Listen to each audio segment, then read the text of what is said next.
Assalamu алейкум, урматтуу бекендаштар, кадырлуу кыргыз элим, арбаңыздар, амансыздарбы, тынчсыздарбы? Кайрадан биз Ак-ниет аманат коомдук кайрымдуулук фонду Жалал Абад жергесиндебиз. Жалал Абадка салып аткан үйүбүздөн сиздерге бүгүнкү күнгө чейин бир кыскача отчет берип, кимдер дагы кандай жардам берди, анан канча материал кетти, ушул боюнча айтып кетейин дедим.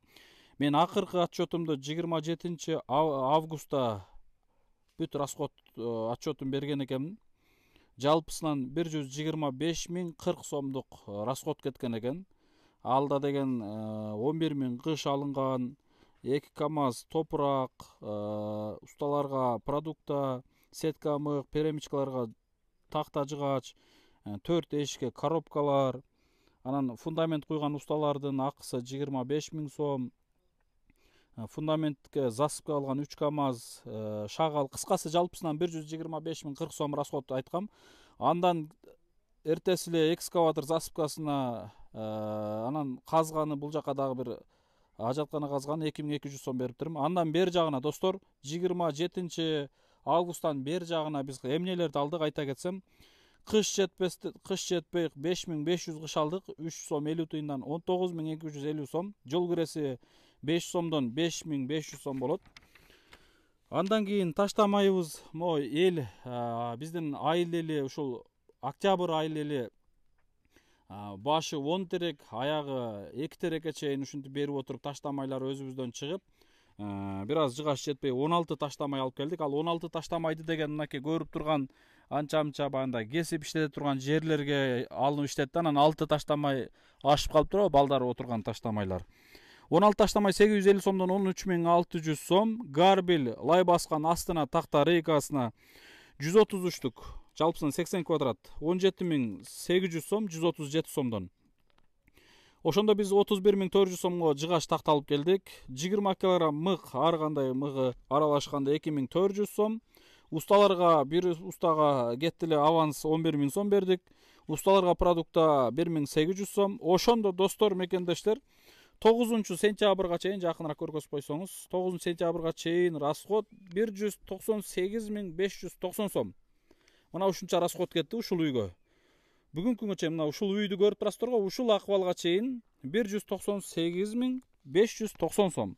Эми достор, менин болсо айтып кетейин, буга чейинки жардамдар мен жалпысынан 186.500 сом деп ошол 27 августта отчет берген экен мынакей. Андан бери жагына достор, Сбербанк картабызга ошол убакта түшүп 190.000ге жеткен. Ошол августтун аягынан, сентябрдын башынан бүгүн 9 сентябрга чейин биздин Сбербанк картабызга жалпысынан 24.000 сом түшкөн, сомго салганда. А рубльга салганда ошол 21.000 канча рубль түшкөн. Мына ошол 24.000 сомду 2ге бөлүп, Баткендеги үйгө анан ушул үйгө бөлүп, бул жака 12.000 сом бөлдүк, мына көрүп атасыздар, 12.000 сом. Плюс мынакей азыр Кушпак ажынын баласы Нургазы акебиз мына менин колумда турган 3.000 сом.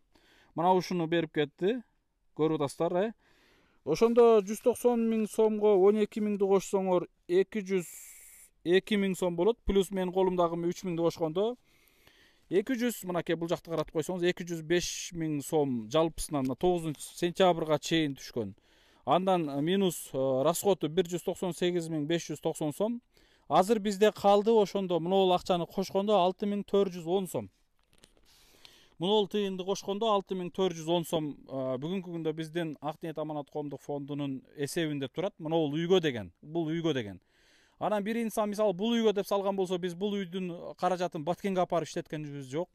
Баткенге деп жардам берген каражатты бул жакка кошуп иштеткенибиз жок. Ар биринин өзүнүкүн өзүнө иштеттабыз. Себеби дагы бир нерсени айтып коюшум керек да. Кээ бир инсандар айтат да, эмнеге нарынга үй салбай атасыңар, таласка үй салбай атасыңар депчи.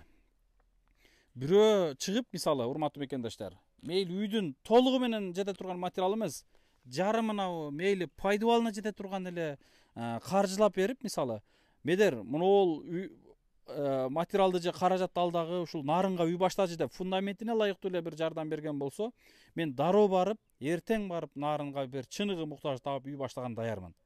мейли таласка да баштаган даярмын, ысык көлгө буга чейин салганбыз, чүйгө деле баштаган даярбыз.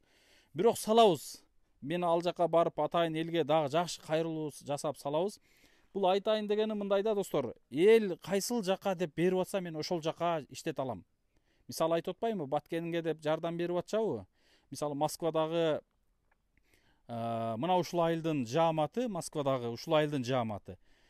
Бул иш баштала элек болчу. Такыр баштала эле ошол маалда Баткен согуш коголаң токтогон учурда эле ошол маалда эле Баткенге ушундай үй баштайм деп ниет кылыпсың деп 500 000 рубль жардам беришкен. Мен ошол 500 000 рубльдун өзүбүздүн ушундай айылга үй салып атабыз, агалар өзүбүздүн жердеш болот го деп 5 сомун да алып келип бул жака иштеткеним жок. Себеби алар калыс ниети менен Баткенге деп жөнөтүштү. Андан кийин Тайыр ажы 250 000 ал жака алып барып беришти. Мен андан 250 сом алып келип бул жака кошкон жокмун. Бизде ушундай принцип, ушундай фонддун уставы да ушундай. Бириникин бирине иштете албайбыз мисалы. Мейли жада калса ооруп аткан инсандыкын дагы үйлөргө иштете албайбыз. Эгерде ооруп аткан инсандан өзүнүн ден соолугунан ашып каражат ашып келген болсо, анын ашкан каражаты кийинки ооруп кайрылган инсанга өткөрүлүп берилет. Ушундай жагы бар негизи. Мына ушуга чейин эле жумуштар жүрүп келген. Айтайын дегенимди түшүндүңүздөр достор. Эми баягы Баткенге укмуштуудай үй салынды, бир алтындай болгон үй бүттү. Өтө чоң жардам болду, анан ал жардамдын жарымын бул жака оодура албайм да негизи. Кудайга шүгүр, мына ушул үйгө деле ушул айылдан элибиз улам жардам берип атат. Мына азыр Кушпак абабыздын баласы Нургазы акебиз буга чейин поколениясы менен 78-дер 10 000 сом жардамын берген болсо, бүгүн өзү алып чыгып, азыр 3 000 сом мына ушул жерге келип берип кетти. Ушул айылда жоп-жөнөкөй инсандар бар экен. Таштан деген ажынын баласы бүгүн мына лай басканы саман издедим элем. Саман берип, мынол 2 терегин берип, анан мынол турган бочка көрүнүп атабы? Ушул бочкага дубал башталгандан баштап суусун ташып берет. Андан сырткары усталар бүгүнкү күндө жашай турган жайы жок эле. Ушул агасынын үйүн күлүчүн берди. Мына ушул жерде жашап тура бериңиздер деп. Мына ушундай жакшы инсандар бар экен, иш алдыга жылып атат. Урматтуу мекендештер, bizde мен айтып өттүм, 6000 канча дедим, азыр дагы айтып кетейин. 6410 сом ушул үйгө деген каражатыбыз бар. Эми биз дагы мынол усталардын 3 уста болчу, дубал урган. Бирөөсүнүкүн бердик. Дагы 2 устадан 11 000 сомдон 22 000 сом карызыбыз калды. Бул дубалдыкы. Чатырдыкы ошо эсептей элекпиз.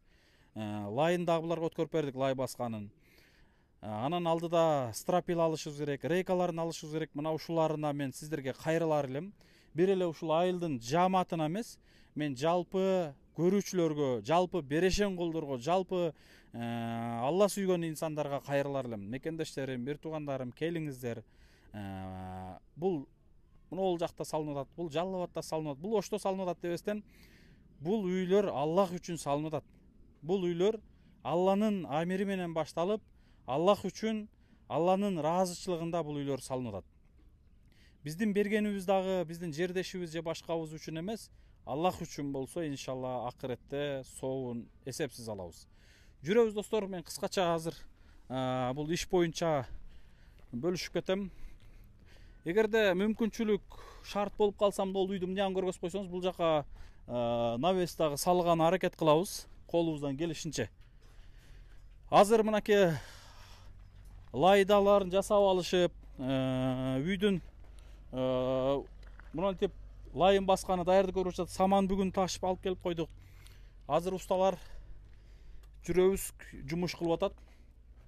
Салам алейкум устакелер. Кандайсыздар? Иштериңиздер жакшыбы? Устакелерибиз бизге суроо бербей эле коюңузчу деди эле. Мен кыскача сурап койдум. Элдин астында эшикти 73 калтырдык, 73, бая размер боюнча. Нол үй боюнча түшүндүрүп кетейин. Караңыздар, азыр үйгө рейкаларын кагышып, жакшынакай кылып уже даярдык көрүп атат.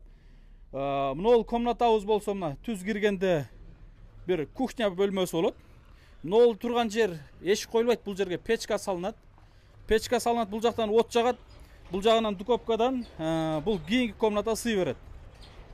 Азыр мынол рейкалардын үстүнө кардон ташталат дагы, анан лай басканы даярдык көрөт. Мынол жерге бир эшик коюлат.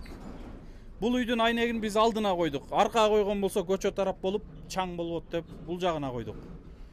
Бул жерге бир эшик болот. Анан бул жагына болсо мынакей бул комнатабыз болсо зал бөлмөсү болот.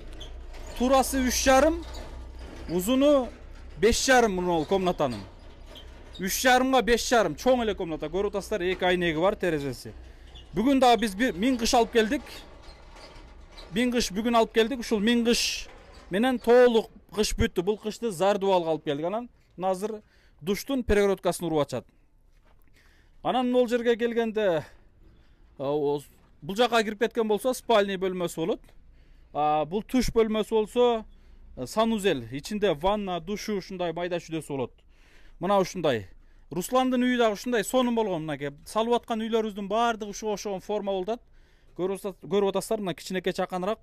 Мына прихожкасы, коридору, 3 бөлмөлүү санузели, коридору бар. Кыскасы бул үй өтө чоң эмес, анан өтө кичинекей эмес. Баардыгы сонун. Жыгачтарды көрүп атасыздар, мына айылдын берген, элдин берген теректери бир кыйла таштамайларына жетип, анан болгон 16 эле штук таштамай алдык. Ушу менен полностью бүттү. Анан мына гарбили лай баскан рейкасын алдык. Ушул баардыгы бирип 31.400 сом. Мына перемичкалары менен 34.400 сом болгон экен. Перемичкаларынан сырт ушул баары бириккенде. Мен толук отчетун берип кеттим. Бул үйгө бүгүнкү күнгө чейин мен толук айттым. 198.590 сом расход кетиптир. Мына үйдү көрүп атасыздар. Бул айлана bir 6 сотик чыгып калат, кудай калса.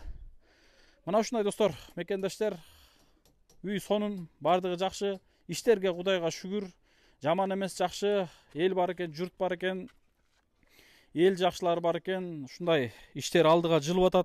Токтоосуз бир задержка болбостон иштер кетип атат. Мына усталарыбыз азыр материал токтоп калды деген иш болгон жок. Бирок деген маселе бар. Азыр бизде бул үйгө деп мен азыр айттым. 6,5 миң сом капчыгыбызда ушул үйдүн акчасы калган болсо, биз эми эртеңкиге чейин колубуздан келишинче тыйын табып, стропиласын, рейкасын алып келип беришибиз керек болуп турат. Анан бул эки уста экөөбүздүн кызмат акысы калган 11 миңден 22 миң сом. Буларды да беришибиз керек болот. Балда чакабыз окуш керек эле, кызмат акыбызды ушу эсептешип расчеттешип койсок, жок дегенде стенаныкын болот. Стенадан биз 22 миң сом, экөөнү 11 миңден беришибиз керек. Бирөөсүнүкүн берип узаттык.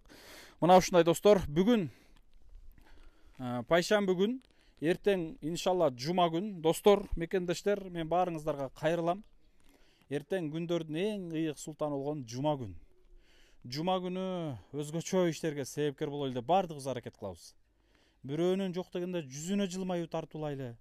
Bir жетимдин башын сылап калалы, bir жетимдин башын колуңду коюп канчалык сыйласаң, ошол колуң тийген жерде канча чач болгон болсо, сага ошончо эсе сооп жазылат деген. Андыктан, урматтуу достор, мекендештер, мен сиздерге кайрылып кетем. Эртең жума күн. Жума күнү ар бир көрүүчүбүз жарышып калайлы, жакшылыкта шашып жарышып калалы.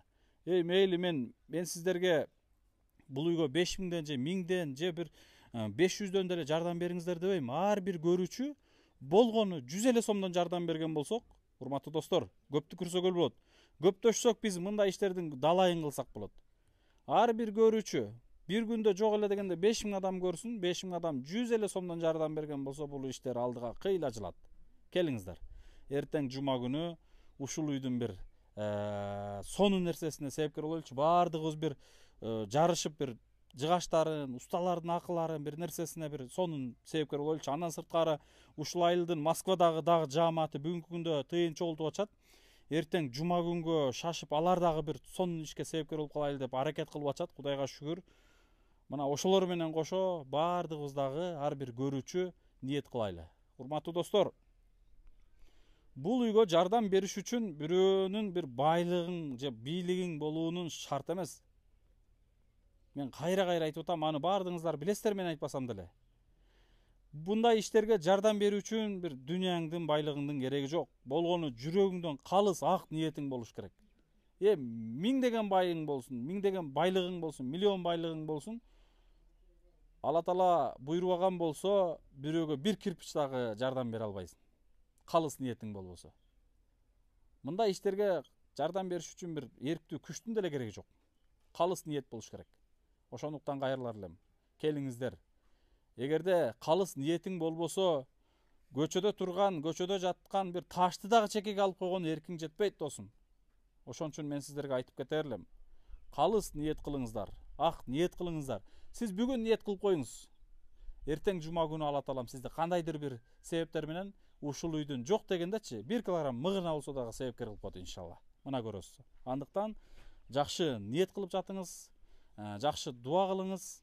Жок дегенде жардам берип аткандарга, иш кылып аткандарга, кызмат кылып аткандарга, мынол иш мына бүгүн сентябрдын 9-у кышка чейин бүтүп кетүүсүнө дуа кылып коелу.